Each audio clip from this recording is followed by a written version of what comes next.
کا مقدر، خندق میں کل ایمان ہو ولی کا مقدر، خیبر میں مرد میدان ہو ولی کا مقدر، کعبے کا گوہر ہو ولی کا مقدر، سیدہ کا شوہر ہو ولی کا مقدر، جبریل کا استاد ہو ولی کا مقدر، خدا کا خانہ زاد ہو ولی کا مقدر، پیغمبر کا داماد ہو ولی کا مقدر، اللہ نکاح پڑھائے علی کا مقدر، آسمان شادی حال بن جائے علی کا، ارے آسمان شادی حال بن جائے علی کا مقدر، وہ عین اللہ ہو علی کا مقدر، حزن اللہ ہو علی کا مقدر، جنب اللہ ہو علی کا مقدر، قلب اللہ ہو علی کا مقدر، وجہ اللہ ہو علی کا مقدر، ید اللہ ہو علی کا مقدر، اوس اللہ ہو علی کا مقدر، سر اللہ ہو علی کا مقدر، ولی اللہ ہو علی کا مقدر، مشیت اللہ ہو علی کا مقدر، مسیل ہارون ہو علی کا مقدر، صراط مستقیم ہو علی کا مقدر، باب ہدہ ہو علی کا مقدر، فرزند اسماعیل ہو علی کا مقدر، قبر میں آتا ہو علی کا مقدر، پردے سے بولتا ہو علی کا مقدر، رسول اکرم کے بعد دنیا کا سب سے بڑا فلسفر ہو علی کا مقدر، سب سے بڑا جج ہو علی کا مقدر، سب سے بڑا عالم ہو علی کا مقدر، سب سے اچھا خطیب ہو علی کا مقدر، سب سے بڑا حکیم ہو علی کا مقدر، سب سے بڑا کریم ہو علی کا مقدر، سب سے معتبر دوست ہو علی کا مقدر، سب سے اچھا وفادار بھائی ہو علی کا مقدر، قبر میں آتا ہو علی کا مقدر، پردے سے بولتا ہو علی کا مقدر، ہجرت کی رات بستر پہ سویا ہو علی کا مقدر، کھجور کی گٹلیوں سے میرے آقا کی حفاظت کرے علی کا مقدر، فارش پہ بیٹھ کے عرش پہ حکومت کرے علی کا مقدر، ارے تو انسان ہو کے چپ ہے، وہ جنوں کو کلمہ پڑھائے علی کا، جنوں کو کلمہ پڑھائے، آخری 4 مصرے منبر عسکری چھوڑا علی کا مقدر، سوانہ یاد رکھے اتنی کمالات کے مالک علی کو نہ ماننے والا، کانوں کی کھڑکیاں کھولو اور یہ بات یاد رکھنا، اثر دعاؤں کو حق کے ولی سے ملتا ہے، شعور سب کو نبی کے وسیع سے ملتا ہے، اور تو شرک کہہ تو رہا ہے تجھے پتا ہی نہیں، اگر خدا سے بھی مانگو علی سے ملتا۔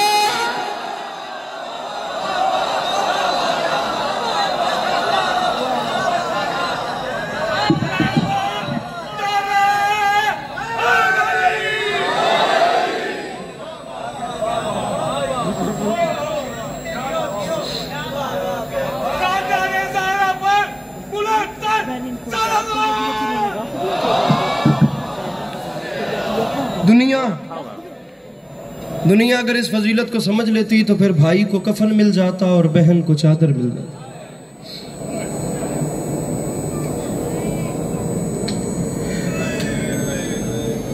بھائی کو کفن مل جاتا۔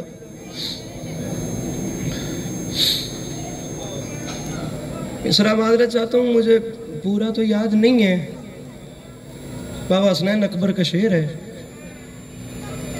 اس کا مصرع اولا میرے ذہن میں نہیں، مصرع ثانی میں آپ کو سناتا ہوں، اور وہ بھی اسی لیے سنا رہا ہوں کہ مصرع ثانی میں پورا دیوان مصائب بند ہے، لیکن پہلے مصرع کا کچھ خیال ایسا ہے کہ ہر قسم کا ظلم شام کے رہنے والوں نے آزمایا، لیکن وہ حد صبر سکینہ نہ پا سکے۔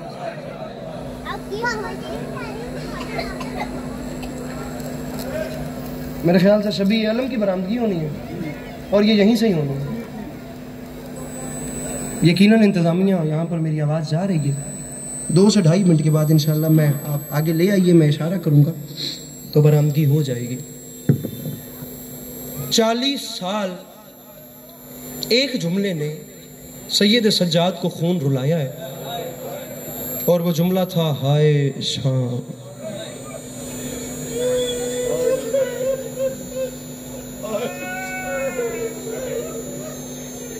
ابن منذر صاحب بھی ہیں میرے مولا کے، مولا خیر، مولا قربانیاں تو کربلا بھی ہوئی، شام ایسا کیا ہو گیا، اللہ ہر وقت ہی شام کو یاد کر کے روتے ہیں۔ سرکار نے فرمایا ظلم کربلا بھی بڑے ہوئے لیکن شام پہ مجھے دکھ بڑا ہے۔ فرمایا کیا؟ سجاد فرماتے ہیں ایسے تو تمام راہ یہ ظلم کرتے رہے، لیکن جس وقت شام بازار شام میں ہمارا قافلہ داخل ہوا اس وقت ان کے ظلم کے رنگ تبدیل ہو گئے۔ مولا کیسے؟ سامعین میں نے کبھی مجلس کو ٹارگٹ نہیں بنایا، میرے مولا جانتے ہیں جتنی بھی خیرات ہو جائے میں اپنے دامن میں لے کے چلتا ہوں، کیونکہ میں تو حقدار ہی نہیں، میں سکی حسین جیسے ممبر کی بلندی پہ مجھ جیسا خاک نشین کہاں سے آ جائے، یہ اتنا بلند ممبر ہے، میرا یہاں پہ کھڑا ہونا بھی بہت بڑی بات ہے، لیکن میں اپنا دامن پھیلائے کھڑا ہوں. اگر آپ میں سے ایک آنسو کوئی میرے دامن میں ڈالے، میری بخشش کا سامان ہو جائے، میں سمجھتا ہوں یہ سب سے بڑا گڑیا ہے. کوئی حسرت نہیں، بی بی ممبر پہ سجا دیں اگر میں کوئی ٹارگٹ رکھ کے پڑھوں کہ تسی انج رو یا انج رو، لیکن میں گل جو سمجھا سکے اسے رات بستر تے تڑپن واسطے ایک کا جملہ کافی ہے.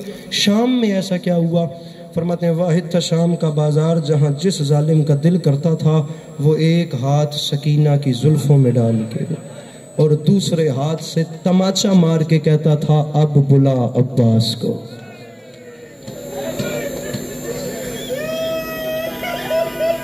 ہائے ہائے کر لے جائے، ہائے تے خرچ کچھ نہیں ہو.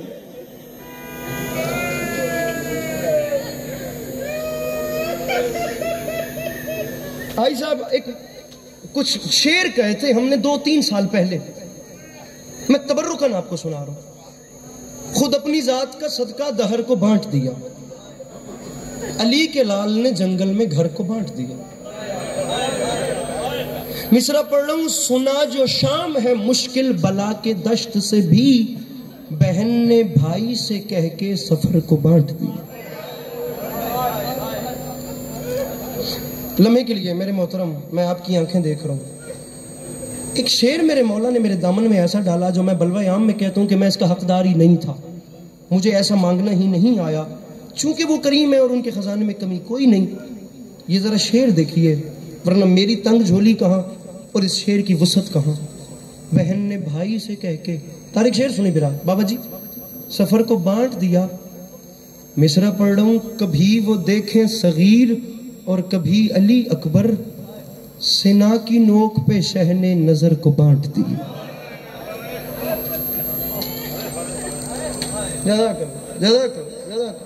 سنا کی نوک پہ شہ نے.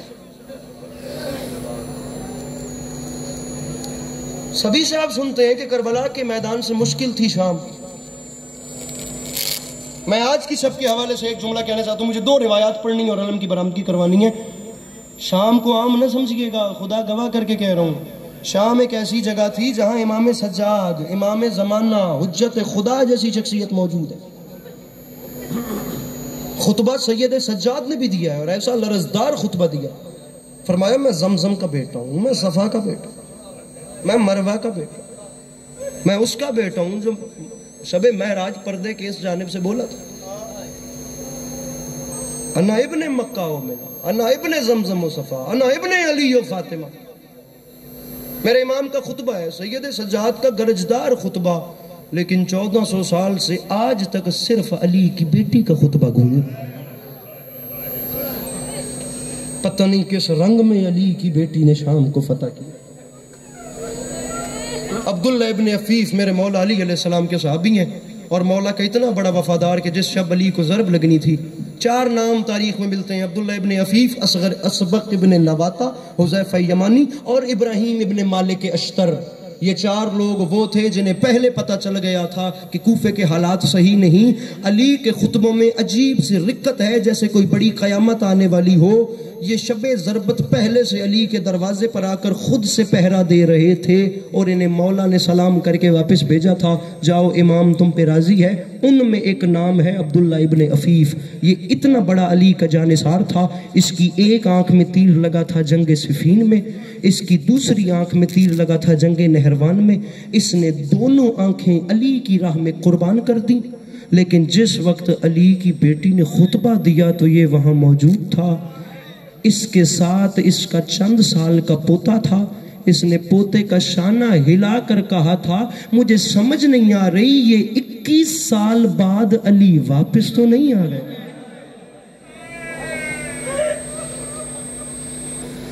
اہلیان لاہور، پوری مجلس بھول جانا، یہ ایک جملہ نہ بھولنا. 2 ہستیاں علی کے لہجے میں کلام کرتی ہیں، عرش پہ اللہ، فرش پہ زینب.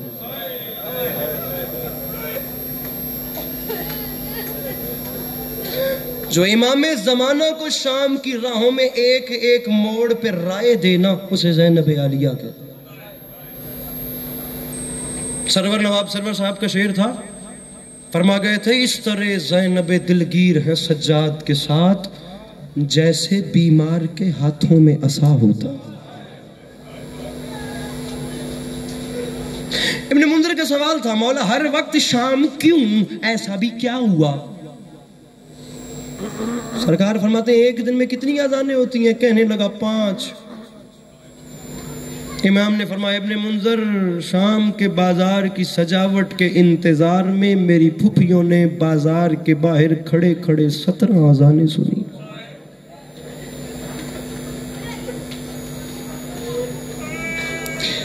تھوڑی ساڑی دھی اس ماحول جاوے تو توڑے تکے گزرے، اور یہ وہ بی بی جو اپنے باپ سے بھی کلام کرنے کے لیے حسین کا آسرا لیتی تھی، جو اپنے باپ سے بات کرنے کے لیے بھی حسین کا سہارا لیتی تھی، اور جب بولی پھر ایسا بولی، پھر ایسا بولی۔ تاریخ کہتی ہے میری مخدومہ جس وقت تشریف لائیں تو میری بی بی نے اپنی آنکھیں نہیں کھولی، اتنا اس حد تک پریشانی بڑھ گئی، مسئلہ خداوندی تھی۔ بالکل مکہندہ پہ ایک لمحے کے لیے 1.5 منٹ مجھے اور پڑھنا ہے، شبیہ عالم کو یہیں پہ روکیے گا، فقط 1.5 منٹ کا میں ٹائم مانگ رہا ہوں۔ یہ آخری روایت ہے بازار شام پہ، ڈائریکٹ میں یہاں سے بازار شام پہ آ رہا ہوں، اور پھر انشاءاللہ آپ جی بھر کے علم سے لپٹ کے روئیے گا اور جناب ابی الفضل العباس سے اپنی منتیں اور مرادیں مانگیے گا، اور انشاءاللہ باب الحوائج انہیں پورا بھی کریں گے۔ جب آنکھیں نہیں کھولیں تو جناب سیدہ نے کہا یا علی میری بیٹی حسن و حسین کے بعد آنے والی یہ اپنی آنکھیں نہیں کھول رہی۔ علی جیسے بادشاہ نے کوشش کی، آنکھیں نہیں کھلی، حسن مولا نے کوشش کی، بی بی کی آنکھیں نہیں کھلی۔ اب حسین خود قریب آئے، اماں آپ سب روتے کیوں ہیں؟ فرمایا حسین تمہاری بہن دنیا میں ظاہراً آنے کے بعد آنکھیں نہیں کھول رہی، بد نصیب بندہ جڑا ہے نہیں کر سکتا۔ چیخ نکلی کربلا کے غریب کی ماں کی جھولی میں بیٹھ کے ہاتھ مان کے کہتا ہے اماں آپ امیروں کو کیا پتا غریبوں سے بات کیسے کریں، میری بہن میرے ہاتھوں پہ دے۔ ہاتھوں پہ لے کر امام خلوت میں تشریف لے کر گئے، 1 منٹ گھڑی پہ ٹائم رکھنا، اور خلوت میں جا کر فرماتے ہیں بہن زینب میں کربلا کا غریب اپنی غربت کا واسطہ دے کر کہتا ہوں آنکھیں کھول کے مجھے دیکھو۔ غربت کا واسطہ دیا تو آنکھیں کھلی، اشک جاری ہوئے، اور بہن نے رو کے کہا حسین میں نے تیرے کہنے پہ آنکھیں کھولی ہیں، یاد رکھی یہ بہن کا ادھار ہے، اب کبھی بہن کہے پھر آنکھیں بند نہیں کرنی۔ حسین پھر اپنی آنکھوں کو کھول کے رکھنا ہے۔ مقدمین فرماتے تھے تمام عمر کربلا کے غریب کو انتظار رہا میری بہن مجھ سے ادھار مانگے اور میں اپنی آنکھوں کو کھول کے رکھوں، لیکن ادھار مانگا کب؟ تاریخ کہتی ہے یہاں علی کی بیٹی نے بازار شام میں پہلا قدم رکھا، اوپر سے پتھروں کی بارش شروع ہوئی، علی کی بیٹی نے نو کے سنا کی طرف دیکھ کے رو کے فرمایا حسین اب آنکھیں کھول مجھے چلتے ہوئے دیکھ۔ او حسین یہ بہن کے جی جی آخری جملہ اور حسین یہ بہن کے ادھار واپس مانگنے کا وقت آ گیا۔ سامعین گرامی مقدمین پڑھا کرتے بابا صابر شاہ بے والے خدا درجات بلند فرماوے۔ میں پنجابی زبان ہی کر کے تھا ممبر چھوڑ دا پیا برام کی کرنا پیا۔ سلطان الذاکرین فرماتے نہیں یزید تے اللہ لعنت کرے، اس ملعونہ کہ میرا دل چاہتا ہے میں قیدیاں دا تماشا دیکھا، میں بار بازار وچ لے چلو۔ اے آگ کی یزید ملعون اپنی کرسی لوائیے بازار دے وچ، بازار دے اس کونے تے یزید آ کے بیٹھا، بازار دے اس کونے تو علی دیاں دھیاں پہلا بازار وچ قدم رکھیا تے پتھراں دی بارش شروع ہوئی ہے۔ تاریخ آدھی ہے قدم آندا گیا تے بارش شروع ہوئی۔ چند لمحے دے بعد یزید فوج بلا کے آکھیا سپاہیوں میرا دل گھبریندا پیے، میں نے واپس دربار وچ لے چلو۔ اس گل تے برآمدگی پئی ہوندی نے نہ کری ماتم، لیکن من جواب دے بازار وچ رش ودیا تے یزید دا دل گھبرایا، او واپس دربار وچ ٹر گیا۔ رکھ سر تے قرآن تے منشیہ سنی بھیڑا جواب دے، اور جس بازار دے رش وچ ایک شرابی دا دل گھبرا گیا، اللہ جانے اس رش میں زینب عبور کے میں کیتا جڑی موڑ موڑ تے آدھی ہے میں غازی دی بھیڑا اور میں اکبر دی ماں، اور میں نے اس موڑ تے چادر دے چھوڑو میں اگلے موڑ تے واپس